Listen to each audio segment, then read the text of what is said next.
آپ صلی اللہ علیہ وسلم فرما رہے تھے کہ تمام اعمال کا دار و مدار نیتوں پر ہے، اور ہر عمل کا نتیجہ ہر انسان کو اس کے نیت کے مطابق ہی ملے گا۔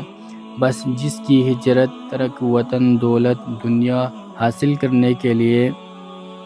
ہو یا کسی عورت سے شادی کرنے کی غرض سے ہو، بس اس کی ہجرت انہی چیزوں کے لیے ہوگی جن کے حاصل کرنے کی نیت سے اس نے ہجرت کی ہے۔ رسول اللہ صلی اللہ علیہ وسلم سب لوگوں سے زیادہ خود سخی تھے، اور رمضان میں دوسرے اوقات کے مقابلے میں جب جبرائیل آپ صلی اللہ علیہ وسلم سے ملتے بہت ہی زیادہ جود و کرم فرماتے۔ جبرائیل علیہ السلام رمضان کی ہر رات میں آپ صلی اللہ علیہ وسلم سے ملاقات کرتے اور آپ صلی اللہ علیہ وسلم کے ساتھ قرآن کا دورہ کرتے۔ غرض ان حضرت صلی اللہ علیہ وسلم لوگوں کو بلائی پہنچانے میں بارش لانے والی ہوا سے بھی زیادہ جود و کرم فرمایا کرتے تھے۔